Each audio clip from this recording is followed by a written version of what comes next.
Hey guys, today we're working on this 2003 Lincolntowncar. We have a bad axle bearing in the rear axle. It's causing the wheel to be loose. I jacked up the car the other day and noticed that the wheel was all loose. So I'm going to show you how to replace that today. I'm going to be replacing the bearings, seals, and this axle. First, you're going to want to put wheel chocks under the front wheels and jack up the car.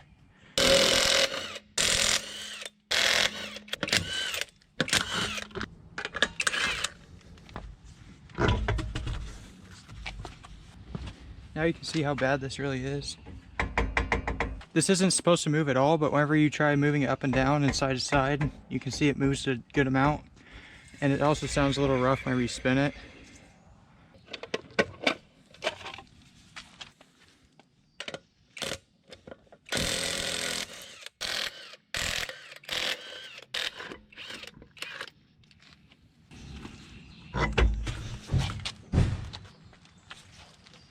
When I first started this job, I thought just the passenger side axle and bearings were bad, but after further inspection on this side, it's obvious that this one's bad as well.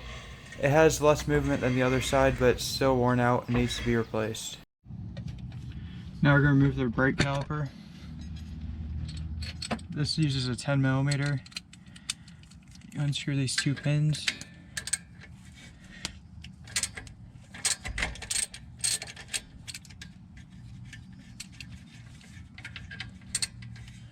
There are two pins with the boots on them.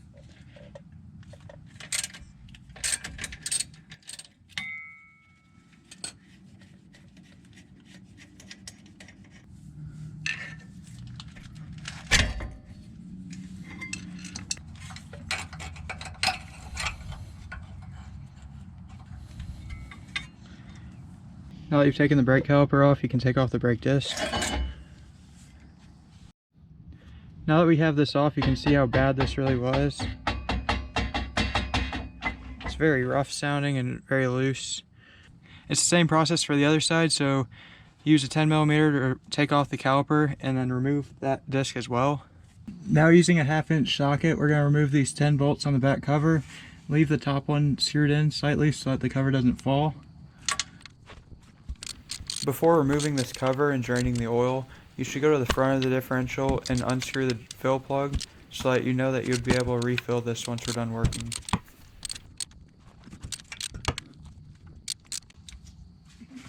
I have a bucket ready here. I also have a piece of cardboard and absorbent material underneath just to catch any type of oil.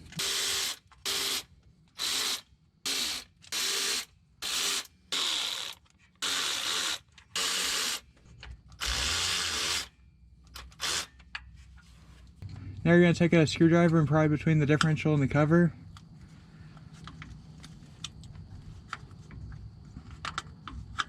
You should be able to get it in that little radius.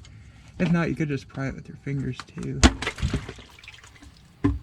Normally, if you stick a screwdriver in the seam, then you can pry sideways and the cover doesn't pop like that, and you can drain the oil slower. Now let's let that drain. Now that most of this is drained, we're going to remove this top screw and take off the cover. There's a little bracket that holds a line over the top. You're just going to move that up and out of the way.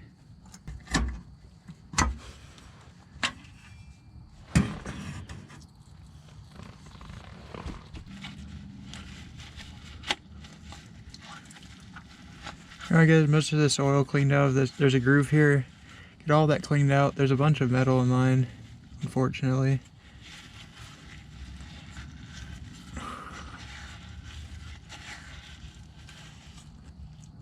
I got all those metal shavings cleaned up as best as I could. I sprayed it with brake cleaner and wiped it out with a towel until it came out clean. Now you're going to rotate it until this little screw is facing towards you. This is held on by from the factory with red Loctite. So you're going to need to get a torch and heat that up so that you're able to unscrew that. You're just going to want to heat by the carrier of the differential where those threads are inside.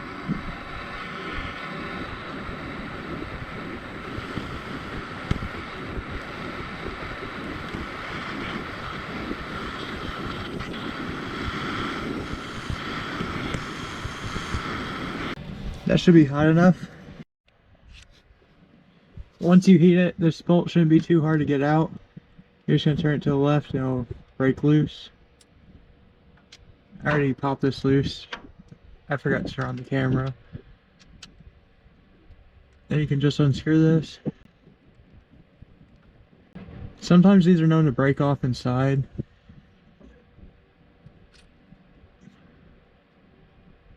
But it should be rounded at the end like that. Once you have that off, be careful because this pin will slide out and you can lose your spider gears on the inside. Those are the 4 small gears on the inside. But if you put the car in neutral, then you can hold this and rotate it down to where you can work with it and see inside.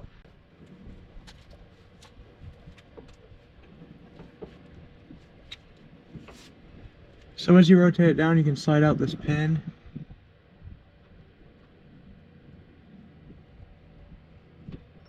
And then you can rotate this carrier assembly, making sure not to let your spider gears fall out. And this opens up the view so that you can go inside and pull the C-clips. The axle halves are held in by C-clips inside the differential by the spider gears. So you're going to need to push this in, but before you can do that, there's an ABS sensor that gets in the way back here. You're going to loosen this ABS sensor using a 10mm. Once you get that slid out of the way, then that'll allow the axle to slide in enough to remove those C-clips easily. If not, there's not enough room. Now you can wiggle the sensor out of the way.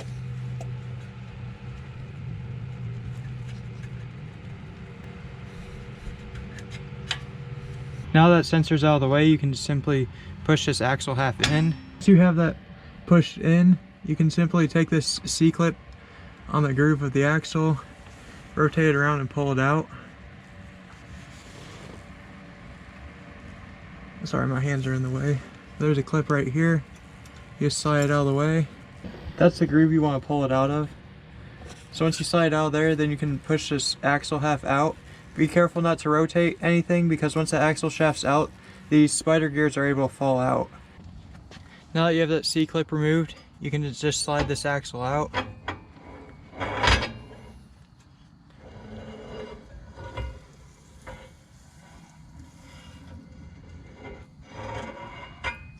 As you can see, this axle is very worn. There's a big groove. This is causing all of that play. Inside is also worn out. There's the bearing. So now that we have the axle out, it's a similar process for the other side. You just loosen the ABS sensor, you push it in, remove the C-clip, and then pull the axle out. So in order to remove this bearing and the race, I'm going to be using these tools that I rented from the auto store. This kind of tool is really nice to rent because you only really use it once. It comes with 3 different sizes, and we'll be using this smallest one. It doesn't say the size, but whichever one fits according to your bearing. Then with that, we'll be using this slide hammer that I also rented. The way this tool works is you put it off to the side like that, and then you slide it into the bearing, and then it comes out flat inside and pulls it out. So you're going to slide in and loosen this up enough, get this flat in the back, make sure it's seated flat or you can mess up the outside of your axle tube. So we're going to loosen this nut up. Once you get loosened up, you slide it in here.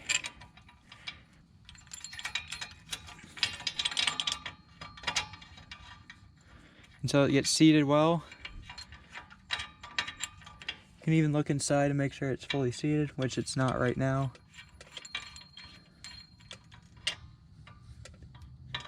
Okay, now it's fully seated in there. Make sure it's just flat. And then you take this washer, push it up against here, and this will pull out the bearing and the seal at the same time.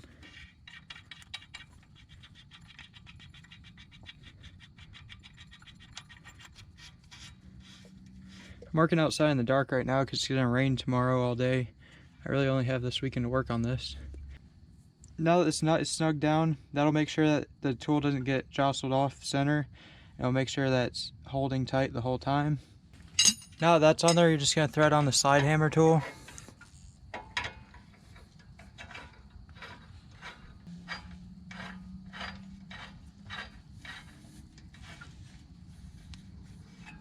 Now that's threaded in and this is seated well, You're just going to take the slide hammer and hit it back until this bearing comes out. Apply pressure to the handle while doing this. And this may squish a little bit, so tighten this as you're doing it.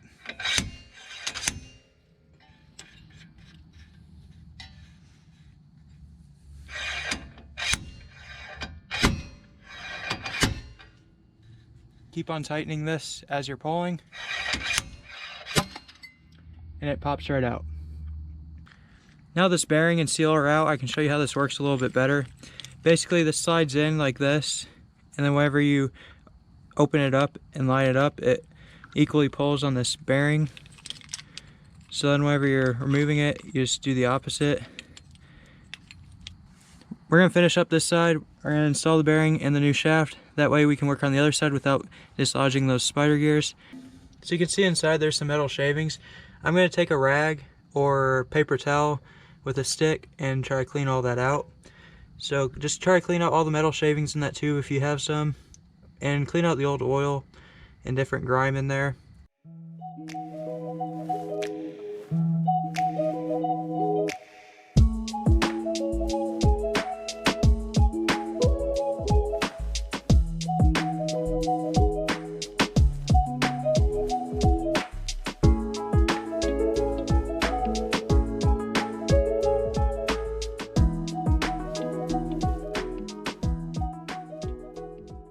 So now that I have this all cleaned out, we're going to install the bearing and then the seal.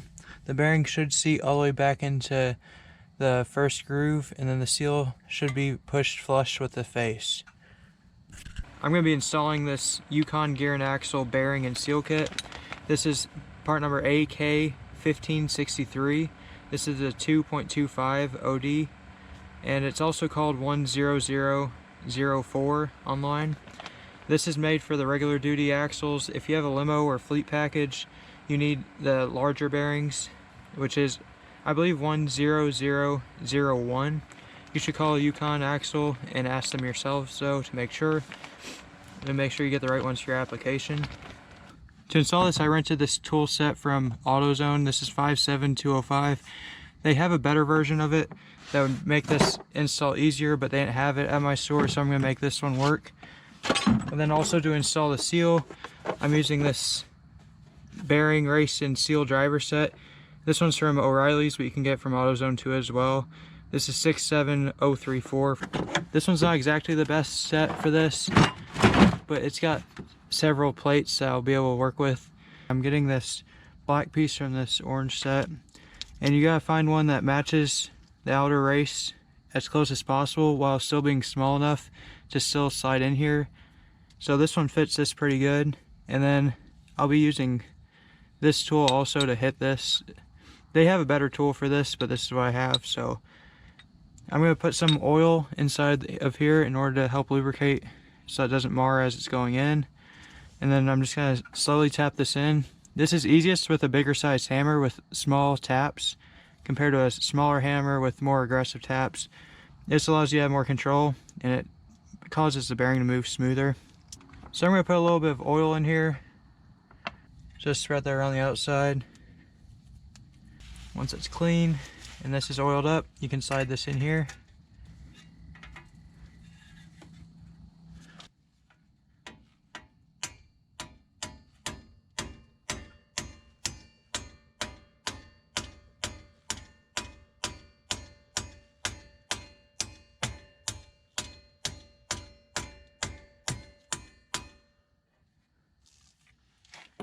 You just want to make sure that you're evenly pushing it in. If you're starting to go crooked or anything, stop and straighten it up.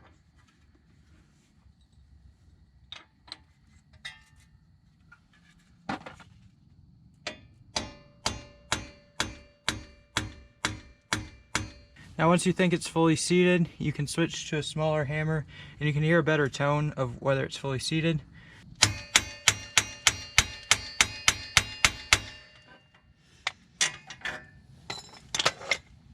That little groove is equal all the way around. You can feel it with your finger to make sure. But that's what you're looking for an installed bearing. Now when you're installing the seal, you have to be extra careful because this is just thin sheet metal, basically. There's very thin metal, so whenever you go pounding on it, if you get it crooked at all, it's easy to bend and warp. But you're going to install this. There's a cup side on the back, and there's a flat side, and this is going to go out. So we're going to install it like this. I'm going to put a little bit of oil on there again, and then you just set it in there. I think it's easier to control if you take off the handle first, because you don't have much control whenever the handle is way out here. So I'm just going to equally tap this all the way around and make sure that I'm not pushing in any edge too much compared to the other.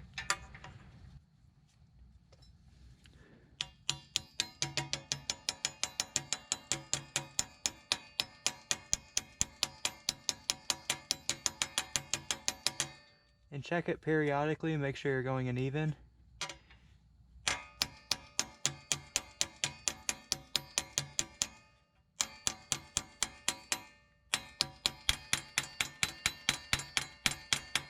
You can hear that tone change. That's how you know that you're flush with the steel, and that's fully seated. Now it's ready for the axle to be installed. My new axle is a Dorman OE Solutions. It's 630-214A. The brand doesn't really matter. I just got this one because it had a lifetime warranty.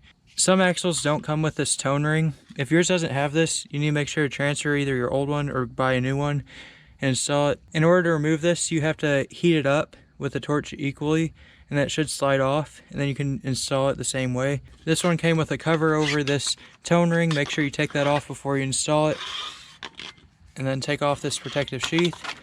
Now before I install this, I'm going to put some oil inside of here. Spin the bearings around and distribute that oil. Then oil the seal as well. You might see that your factory shaft comes with an O-ring up here. You can transfer it if that's still in good condition, but all that was for was to assist in the assembly, just to keep the C-clip from sliding out. You can install it without that.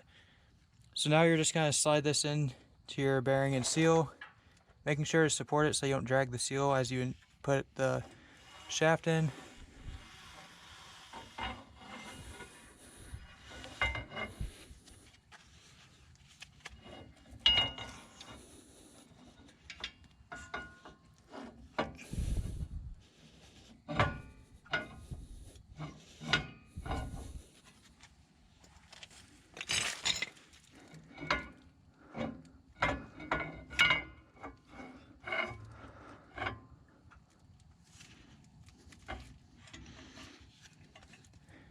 Make sure that the spline's engaged correctly and that you don't rotate it. If you rotate it, it'll spit out your spider gears on the inside. You don't want that to happen because there's shims inside there that you can dislodge. Now you can go on the inside and install the C-clip. Now that the axle's installed, you can take the C-clip, you slide it in that groove. Then once the C-clip's in, you can just push the axle inward.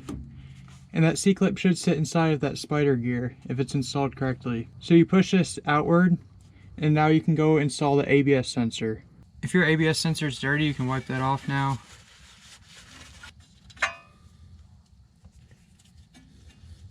Now you can take that, put that back in. Make sure it fully seats. And this uses a 10mm.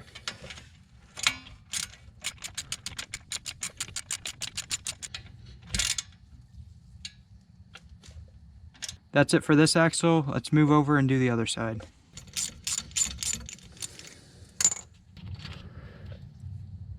Based on the way it looks over here, I think the person before me has replaced this axle.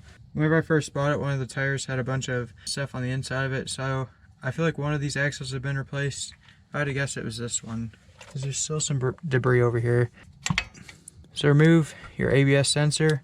Now the ABS sensor is removed, you can take this side and push it in. Now with that pushed in, you should be able to remove the C-clip. Just slide out that C-clip. With that C-clip removed, you can pull this axle out. Unfortunately, this axle is also bad. It's eaten up almost just as bad as the other side. So remove this axle, remove those bearings and that seal like the last time.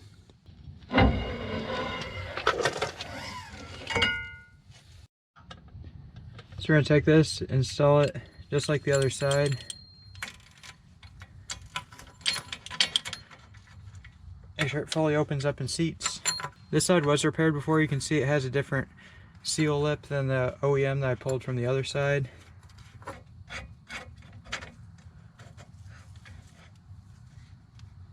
Now you just pull back on the T-handle and then slide the hammer back. Make sure to tighten this as you go.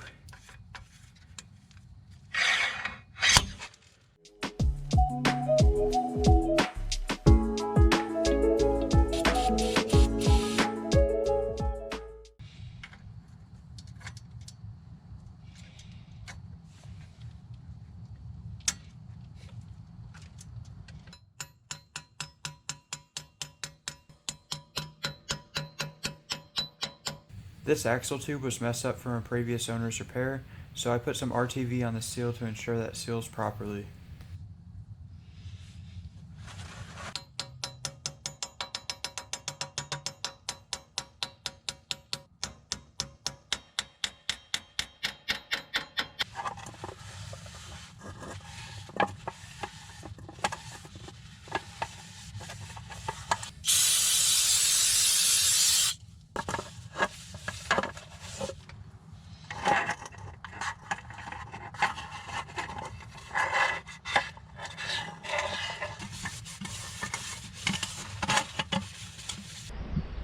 I didn't know that other axle was bad before I started this, so this is the only part I could find in town.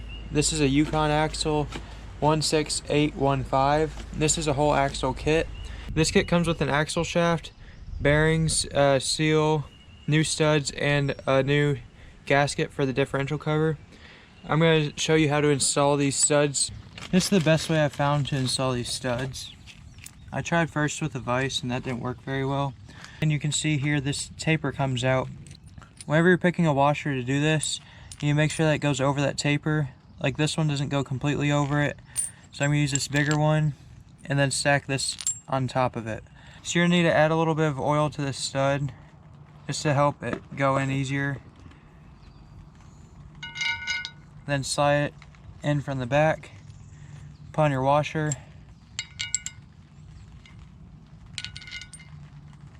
And then use an old lug nut in order to tighten it down. Make sure to put oil between these washer faces as well to help it rotate if it needs to. Just to keep everything from seizing. Put oil on the threads as well. And then you can just start using an impact wrench and this will pull it in.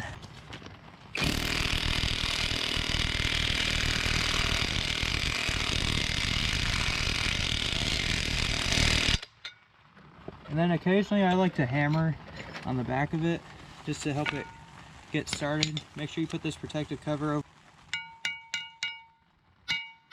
That shock may help it a little bit if it's getting stuck.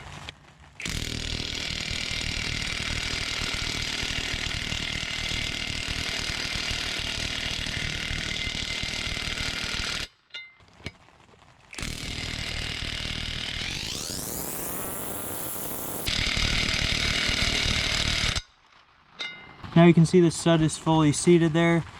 Now you can unscrew the nut. Be careful, all of this stuff is going to be hot.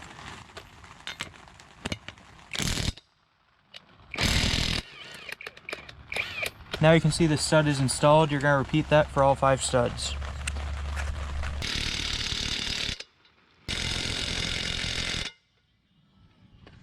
Now we can add some oil here.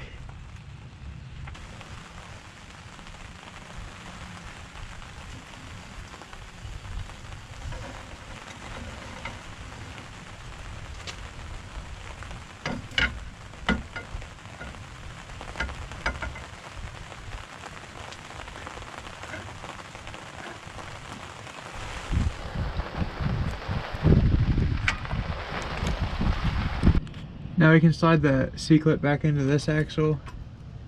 You slide it in that groove, just like that, and then you push it back out. Once that's lined up, you can rotate this around with the car in neutral. Making sure not to dislodge those middle gears. I'm going to put some blue Loctite on this locking pin.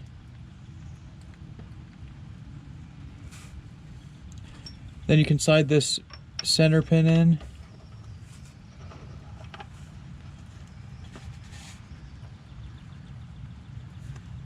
And you can slide this in from the side.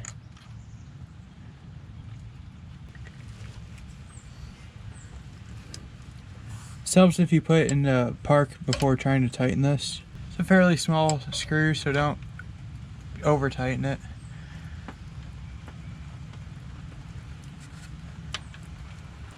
I'm going to clean up this gasket surface. I'm going to cover this with a piece of paper towel so I don't get debris inside. Once we clean that up, we can put on the differential cover.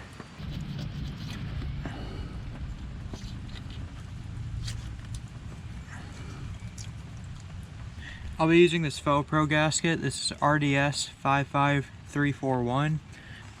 Alright, so for this gasket, I'm going to put some RTV on both surfaces.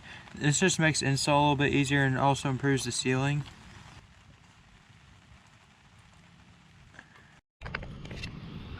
Now you can take your gasket with the one side coated and set it down and line up the holes.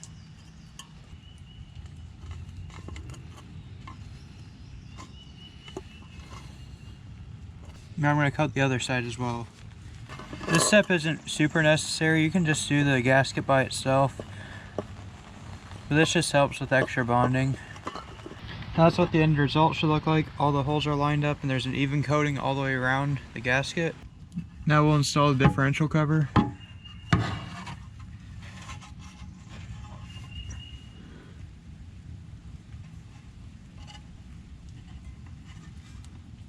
Line up the holes and then push evenly. You can start a couple screws and then you can move it back side to side to seat that RTV.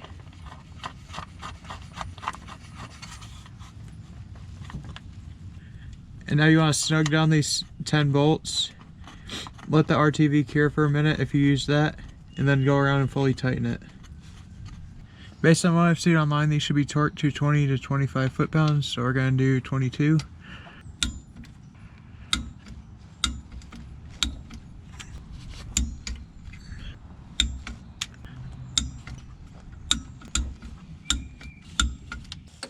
Remove the fill plug using a 3/8 extension. You know, make sure you remove this fill plug before doing any of this work to make sure that you can refill the differential after you're done working. There's a magnet on the end of this fill plug. You want to wipe that off and clean all the metal debris off. These differentials should take about 2 quarts of oil. The manual says to fill until it's a 1/4 inch below the fill plug.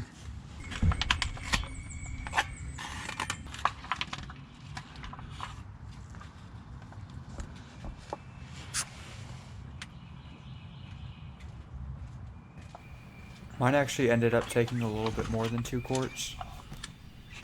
Once you fill the fluid to the proper level, you can reinstall the drain plug. This drain plug is like a pipe thread, so you just need to snug it down. You don't need to go crazy tight on it.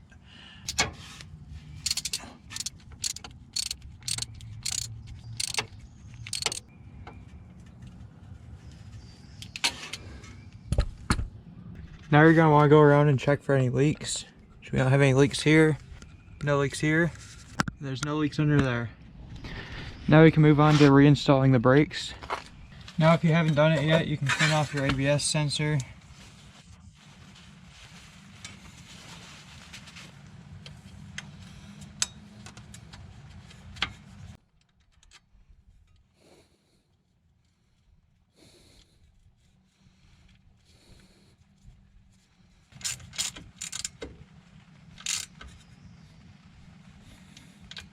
Now we install the rotor.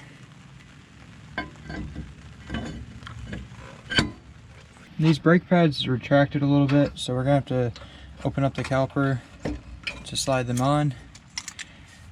In order to do that, we're going to pop off this brake pad.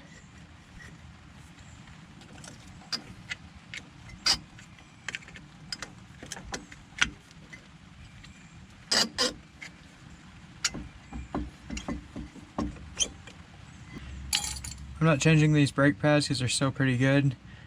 If it wears down below that line, then you know you need to change them. Now we're going to take a plate, put it over the piston, and then get a C-clamp and squeeze the piston in. Before you squeeze the pistons, make sure you remove the brake reservoir cap. That should do it.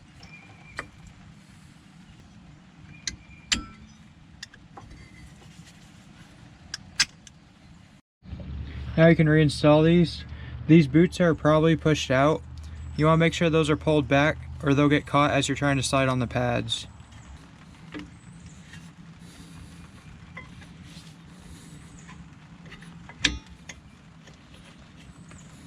Right here's where you need to watch for that boot being pinched. You need to push it out of the way as you slide it in.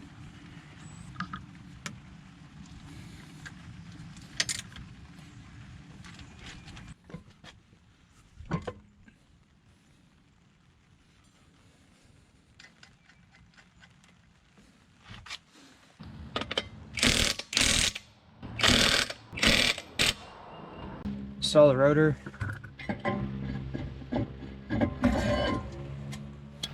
Now we're going to do the same thing to this side as we did on the other side.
Now that we've replaced that, you can see there's no shaking. It's very solid. It's all tight now. We fixed both axles. Now we're ready to drop it down and test it out. Now you're going to want to drive it around and go easy on it for a little bit and just make sure that it's not making any abnormal noises. Make sure it's not whining or anything. If you installed the stud yourself, re-torque the lug nuts after driving in case they settle. Now that I've been driving it for a while, it's definitely much quieter. All of the whining has gone away and there's no bearing noise that I can tell right now. I'm going to drive it for a little while and then check the fluid level again to make sure that it hasn't gone down. Check around all the seals and the cover for leaks. And that wraps up this job. Thank you for watching.